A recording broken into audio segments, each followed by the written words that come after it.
Welcome to the LoveWorks podcast. My name is Chris Duncan, and my wife Jennifer and I are marriage coaches and ministers in our local church. We've been married for over 20 years and have 6 wonderful children. Over the years, we've experienced infertility, miscarriages, become parents, had career changes, fostered children, and adopted triplets, which among many other life experiences have helped to shape us, our marriage, and our family. We hope to share some of the things we've learned to help others with their journey to have a successful marriage and a strong family, while keeping a focus on our faith as a guide. Thanks for listening, and as always, remember, love works, so let's get to work. Welcome back to the LoveWorks podcast. This is Chris Duncan. I'm here with my amazing wife, Jennifer Duncan, and we're so happy you've chosen to be with us today. Thank you to everybody that has been following us. I believe we're on episode 18. It's extremely hard to believe, but we're having a blast doing it. So thank you for jumping on this wagon and going with us. So please remember to like, share, rate the episodes. It does help with people being able to find the show, and we truly appreciate it. If you haven't already started following us on social media, you can find us on both Instagram and Facebook, LoveWorks Podcast, and we're starting to post video now, and we're posting some photos of the family and just little things so you can have some insight into kind of who we are, what's going on here at the Duncan household. So thank you again for being with us. All right. We're going to go into our What's That portion of the show. If you don't know what that is, it's just a little time where we kind of tell you about some things that have gone on in our house during the week, so you can kind of get a sneak peek into what happens around the Duncan household. I think we posted some things on social media, maybe 1 or 2 on social media last time, but I have a funny one that kind of happened today. So I was talking to Rowan, one of the triplets, and she was talking about when she gets big and she has her own kids and everything. And I said, "Oh, are you going to have triplets?" And she goes, "No way. I'll have twins because that's cute, but triplets are way too hard." It's like, yes, they are. So shout out to Rowan. At least she knows. Hopefully she has her twins. Well, my What's That is actually with Rowan today, and it happened today as well. She was on a roll. She was on a roll. So the triplets are 7, and our youngest, Asher, will be 2 in September. And they like to carry him around like he's a baby doll, and he's half their size. So sometimes they're about to drop him and fall, and just it's madness. So I tell them all the time, don't pick him up, because they don't just like pick him up and hug him. They want to pick him up and put him on the couch or put him on the table or just something. Put him over the wall. Yeah, just something crazy. So today I walk in and Rowan has picked Asher up and she's putting him at the dinner table in a pretty high table. And I said, "Rowan, I have asked you like 100 times not to pick Asher up." And she looks at me dead in the eyes, doesn't smile nuts. She's like, "You've never told me not to pick him up." She's like, "You've told the other ones, but you haven't told me." She said, "You've told the other ones, but you haven't told me." I'm like, "I've told you like 100 times." And still just looking at me without blinking, she says, "No, you haven't." I said, "Okay, don't pick up your brother." And then she just gave me the death stare. So that's going to be a lot of fun when they're teenagers. So pray for me now. So just What's That? It happens a lot at our house. And today was extra special. So. They were something else today. Yeah. Well, our show today, so Jen and I have been talking about this quite a bit lately, and I happened to read an article on Focus on the Family that kind of went into it about the differences between men and women. And we were talking about it because of our sons. They just came back from a camp and just how they tell the story of what went on in camp, what didn't go on at camp, and just the difference between how they would explain it and then the girls explain going into the backyard. So, so we've been talking about the differences between men and women, and we're going to do that tonight on our episode. God created men and women equal, but that does not mean they're the same. And I know right now you're saying, really? I know that. But there's a common mistake in marriage that or in relationships that we fail to recognize the difference. We know that they're there, but we don't really think about them, and we don't really give them any real consideration. In this article that I read from Focus on the Family, they went into it a little bit deeper than that. They had some surveys done over years, and they identified 4 particular areas in this survey with men and women. And so we're going to discuss those 4 areas. The first one that I'd like to discuss is the different insecurities that men and women have. Men have feelings too. Your husband can look and act so confident and be so accomplished, but inside he has insecurities. The survey completed by men and women found that doubt lives inside most women, about 80%. And it sounds like this: am I lovable? Am I special? Would he choose me again? These insecurities ask, am I worthy of being loved for who I am on the inside? Now, the doubt that lives inside of men is different. And about 75% of the men surveyed, their doubt sounded like this. It's, am I able? Am I adequate? I want to be a great husband. I want to be a great father, but am I? These insecurities ask, am I good at what I do on the outside? And so there's a big difference there between men and women with our vulnerabilities.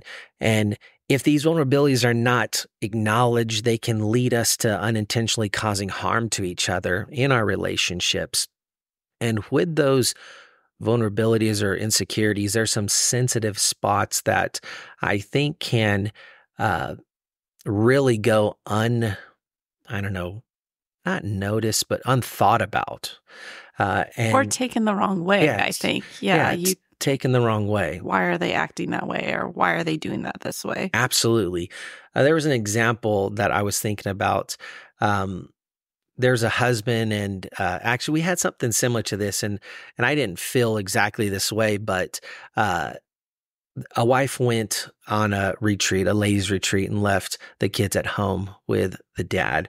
The dad takes the kids out and he's posting pictures on social media. They went out, had a great time, but the kids aren't dressed like they would normally be had mom been home. Hair's not done the right way. Clothes aren't matching.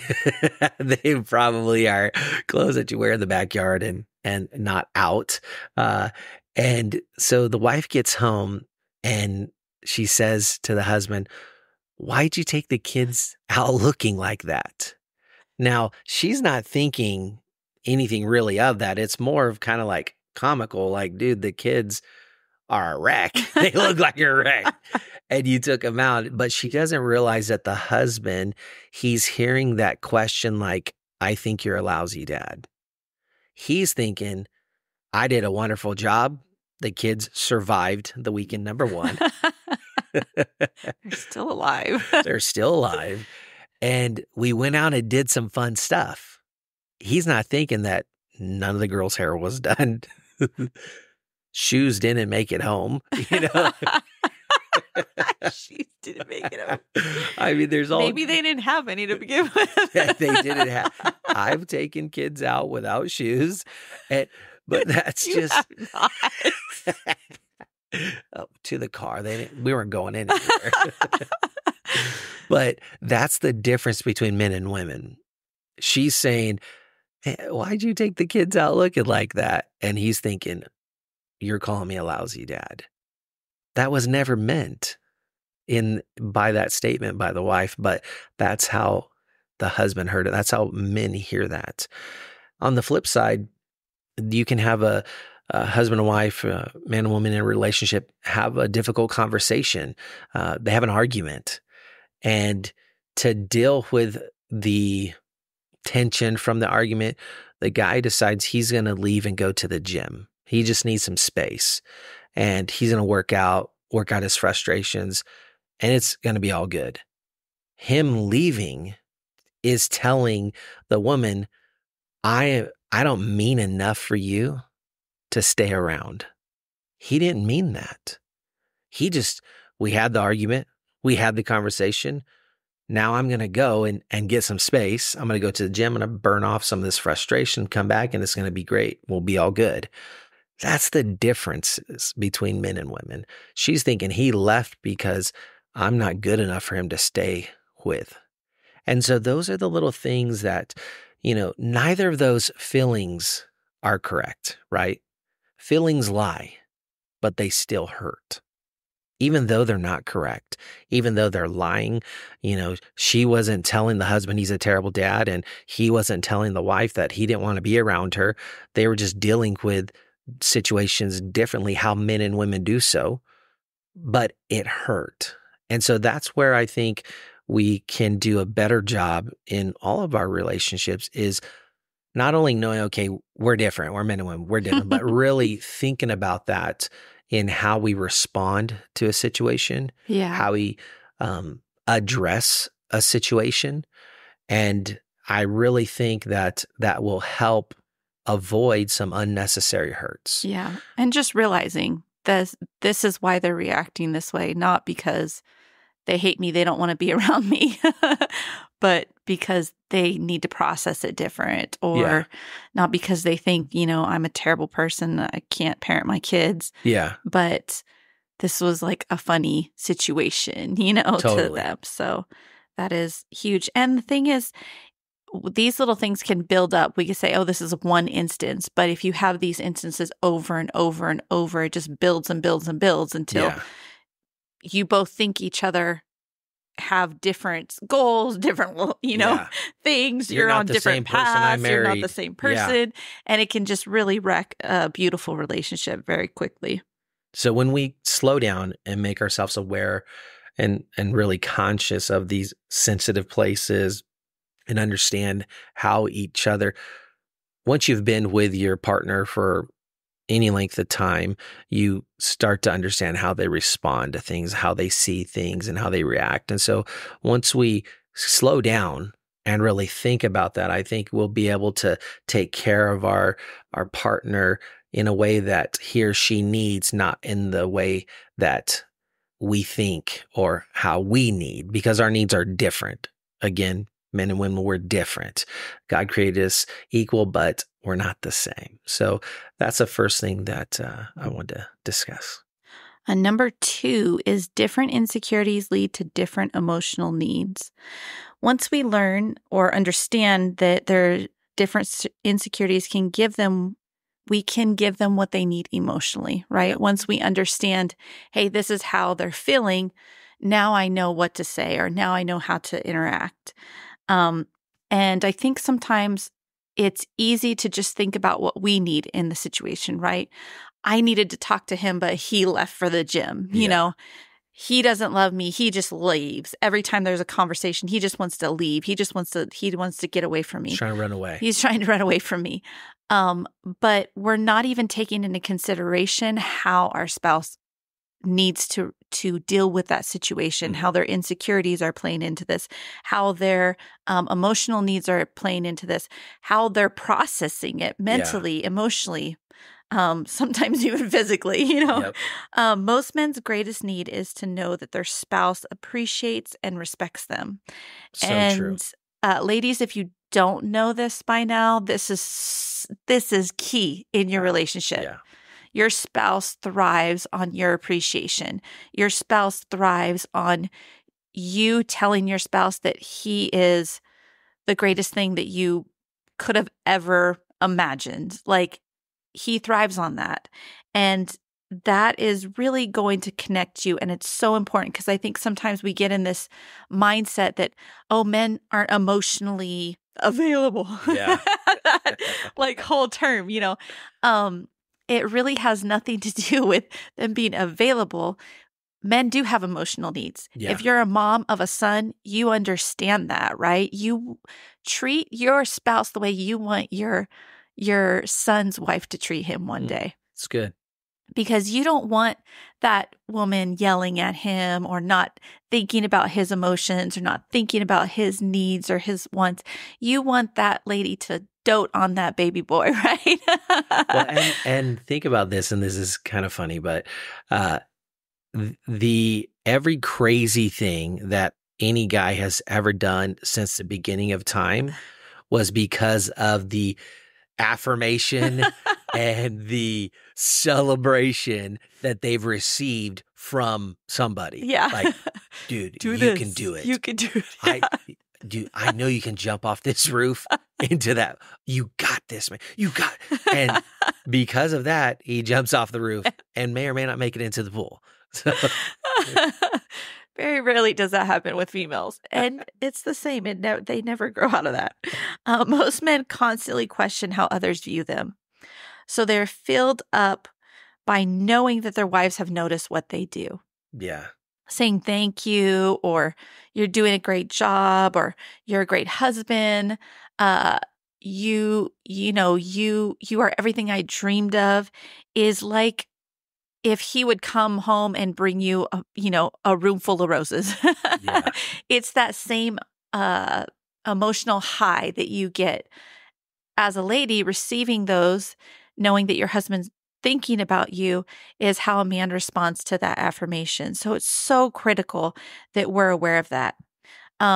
Thanking your husband for the things that he does do.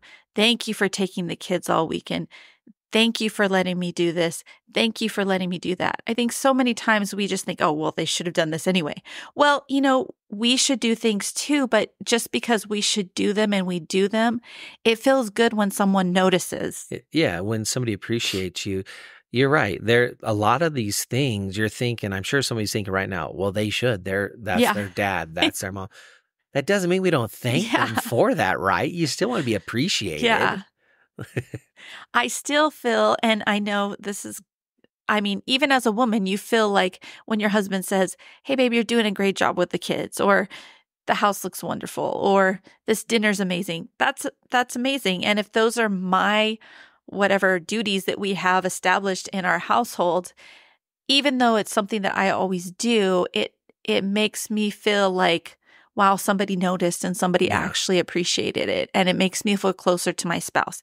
Same thing with men, but it's even greater for men, right? Yeah. That verbal affirmation, them hearing that from their spouse and knowing that, hey, their spouse still cares, right? Mm-hmm. We have to make sure we're doing that as women. And same thing inversely with the men doing that with ladies, but it's different, right? We're talking about any, absolutely equal but different. On the other side of the gender divide, men may know that women need to feel love, but they don't always realize that because of their unique inner doubt, women must receive reassurance of their man's love every single day. I think that's every day. Key right there.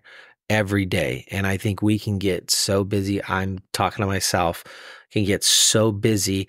You love your wife, you love your spouse, but letting them know every day that you love them is really key. It's huge. And I think, there's love languages, there's all these different things, but men are often shocked to learn that 82% of women are deeply pleased by simple actions like a husband reaching out to take his wife's hand, or texting a simple note like, I'm just thinking about you. You could even write it on paper. You don't even have to text it. Paper, I know it's crazy. Why? Because it says, I love you. It says, I was thinking about you. You were thinking about them and you took the time to let them know. It is crazy. Like when you think about like the things, Chris loves to give gifts and he's given extravagant gifts. He's done all these things. Haven't got a car yet. No, I'm joking. I got a really cool minivan. Yeah, come on, minivan. No, but honestly, like, he's done great things and gotten me great things. But the things that like I treasure most are like letters he's written to me because I know he had to sit down, he had to think about it, he had to pour out his soul on that paper. And that means the most to me. Social media posts, it's okay. I'm kind of like on those kind of things because I'm like, not big on that. I feel like you should be able to tell your spouse in person, like, you're my world. You shouldn't have to post on social media, but I'm gonna say how much I love you and tag you on Facebook so you can go read it. But I mean, and I mean, those are sweet too. I'm not discrediting them. I'm just saying, like, sometimes it's just those intimate letters, those intimate notes that say, here's how I feel about you. This is for me and you. This isn't for the rest of the world. You could always put happy anniversary and all those things. And it's great to do those things too. Those are great too. I shouldn't have said terrible things about that. I'm so sorry. Those are amazing.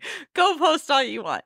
But no, really, those intimate letters, they don't have to be anything crazy. Just telling your spouse how you think about them, how much they mean to you, the little things that make a difference in your life that they've done. So those are really critical for women. It's really important that we take the time. And it tells us that we're lovable. It tells us that our spouse would choose us all over again. And sometimes we wonder that as women, okay, I'm old, I have gray hair, I'm getting a weird wrinkle in the middle of my forehead that I'm obsessed about. Does he still care? Babe, you're still a smoke show. So it's very important to hear those things. As she stares at me, it's very important. It's very important. And that's it for mine. Yeah, actually. Oh, I go to number 2. I'm sorry. You just did 2. Now you have 3. I know he messed me up because he puts my stuff in different colors and it's the color coding's all wrong. So I apologize. Yeah. He's amazing though. I did it wrong. He took a lot of time to do this. He's the best podcaster ever. Oh my word. We just lost all of our listeners. So number 3 is different wiring means different ways of communicating. For many skeptics, the biggest proof of gender differences can be found in brain science. Ooh. This shows that men and women have different wiring, which we know, right? We've heard this before. But what does that really mean? The female brain is wired to think through things externally. So women process things by talking. Let's talk it out. Let's have this conversation so I can think about it and process through what's going on, what we're dealing with, how we're dealing with it. The male brain is structured to think of things internally. So men find it really difficult sometimes to process through conversation. Yeah. This wiring difference is most obvious in the marriage when there's conflict, obviously. Oftentimes men want space and they just want to figure it out. And women want to be close and reassured. They want to talk through it, right? We want to, don't walk away from me. We're getting through this. Yeah. Let's get through this. He's walking away. Let me think about this. We'll get back together. I'm trying to think about it. That's why during the hurt, women assume that a man's desire to get away from them means he doesn't really care. He wants to avoid the conversation. He wants to avoid her. He doesn't want to have anything to do with it. Yeah. Just go away, leave me alone. But he does really care. He's trying to communicate. He's trying to think through it without the emotions and everything getting all jumbled up. He's trying to clear his head so he can understand what's happening. Yeah. Most men need to pull away from the emotional situations to figure out what they're thinking, what they're feeling, and then they can come back and talk about it later. Yeah. And when we talk with couples, we actually hit on this pretty hard about setting a time and a place to have those conversations. We call it a safe space where okay, if he or she is going to work the day or both of you are going to work, say, hey, when we get home tonight after dinner, at 6:00, I'd like to talk about a few things. You can be very specific about what they are, but normally what they want to talk about. Yeah. But so that gives him time to process and then it will give you time later to talk it out. Yeah. And so everybody is going to be able to communicate properly. And again, we talk about a safe space. A lot of times we do a lot of our deep talking at night. All the kids are asleep. We're in bed. The room is dark. We're laying there and we can talk. And that's worked for us for 22 years. But other people are different. So, and I don't think this is just exclusively even for spouses. Absolutely. Like as a parent, my safe space with my oldest son is the car. yeah. So whenever we're driving somewhere, that opens up. It could be a 5-minute drive. It could be an hour drive. That's when he's going to talk to me. That's when he's going to open up to me. That's when he's going to tell me everything that's going on in his life. If I just go up and sit in his room and try to draw it out of him, a lot of times it doesn't go anywhere. Yeah. It doesn't go anywhere. So it's important for me to capture those moments and to understand like the time and the window that I have, the opportunity I have to kind of discuss things with him and communicate things with him. And that's our safe space, the car. How funny, but that's it. Yeah. But it's important to identify that. Yes. Whether it's with your children, whether it's with your spouse, you have to have that. It's critical to successful communication. And that's the key there, right? Successful communication. People think they're communicating, but the person on the other side of that conversation is not receiving anything because they've not done it at the right time. They've not done it at the right place. So many other variables. They're just going for it. And we really need to think about this, right? And some people, well, I should just be able to speak my mind and talk. Well, you can. You're right. You have that right. You have your own free will, but it's not going to do you any good. Yeah. Just pump the brakes. It could cause more damage than Absolutely. It could actually help. Absolutely. So the differences in communication are normally vast between men and women. And so that's a real key thing there. So the fourth and final thing that we want to talk about, the differences between men and women, is a difference within the sexual drive or between men and women. In other areas of the marriage relationship, just like, this, different genders create an opportunity for misunderstandings, right? The differences that we have. So for men, the sexual drive, it's not just about the sex, right? It's not just about the physical need for it. It actually goes to an emotional one for men.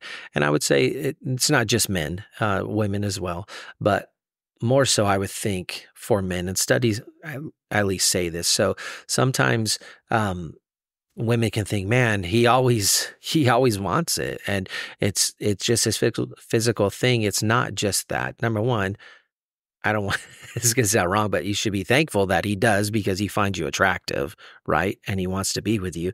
But he also wants to connect with you on an emotional level. And in a marriage, right, that's what God created for us. The greatest thing for us to connect emotionally and physically is in that sexual act. And so men, we need that not only for the physical, but for the emotional also. And that affirmation that we get, it gives us a sense of well-being that carries on into other areas of our life. What I mean by that. So if you and your spouse, you're active. I'm trying not to be too descriptive. That's why I'm stumbling a little bit. But if you're active and you have a good marriage, you're not always saying, oh, I'm tired. I have a headache. No, it's late. If you are active, your husband is that's going to carry on into other areas of his life because he's going to feel desired by you. If you're always finding an excuse not to have that physical act of not having sex with him, that's going to carry on into other areas of your marriage and life as well, because he's going to think, she doesn't want me. Right. I'm not desirable. And it's crazy, but it's true. It affects men mentally extremely bad. It goes into areas of depression. It affects them on the job. It is studies have shown this. It's crazy, but it's true. And so that's another area that I think men and women are different there, and we need to understand and recognize that. So I understand different stages of your marriage activity is higher than others, we'll say, but you need to make sure that it is an active part of your marriage. Make time for it. Yeah, make time sure for it. you're making. It doesn't really matter what stage. I mean, Yeah. we've been through all stages. It doesn't really matter what stage you're in. It should definitely be something that you're creating space for. Yeah. We talk about this sometimes, actually in our marriage seminars. Why do we always let the rookies, the newlyweds, have the most fun? They don't even know what they're doing yet. Exactly. Nowhere else in life do the rookies have the most fun, right? It's always the seasoned veterans. So we need to make sure that we are making time for that.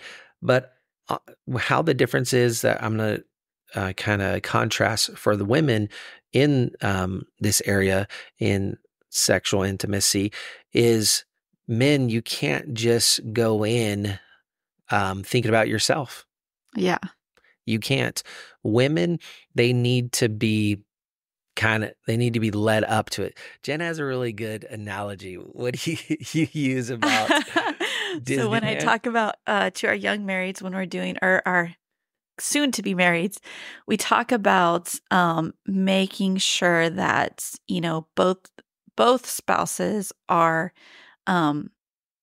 both having the same amount of enjoyment from the intimacy. And we talk about, here's the analogy I use, a husband who just, thinks like,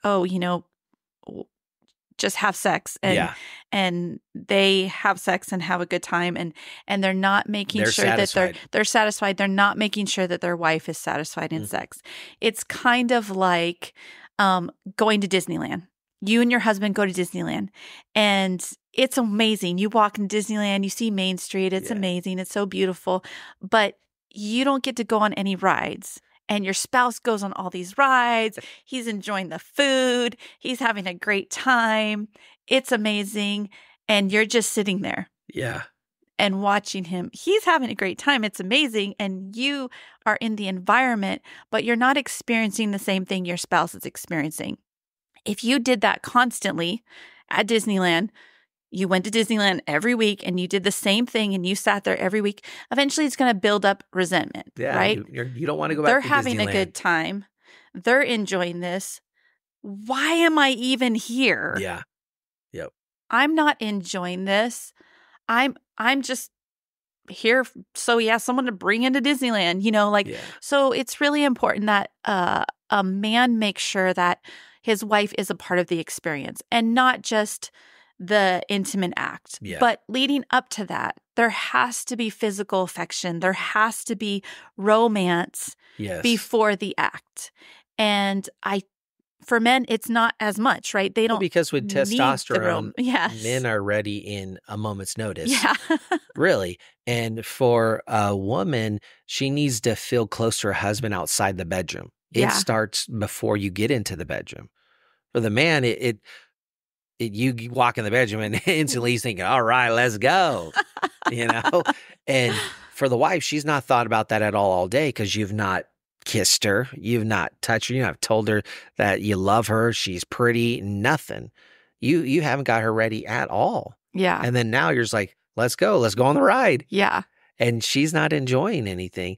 And that's where, again, don't want to get real descriptive or anything, but foreplay, it needs to lead up to, she needs to enjoy the ride as well. And that way both of you can be fulfilled. If not, like with Jen's analogy, at one point, somebody's going to get tired of going to Disneyland. Yeah. and then nobody's going to go. The one not on the rides. Just in case you didn't connect the dots there. And then nobody gets to go to Disneyland. All right. People get too tired for Disneyland. They get a headache. Disneyland makes them sick. So just don't go there. Make sure everyone's going on the ride. Everybody. Everyone's getting the churros. Husbands, give your wife the ride. Now I'm going to have to change the rating on our podcast. This just went downhill fast.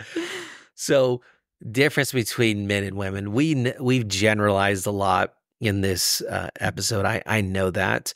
And there's other areas, right, that were different and that we could talk about. I thought these were 4 good areas.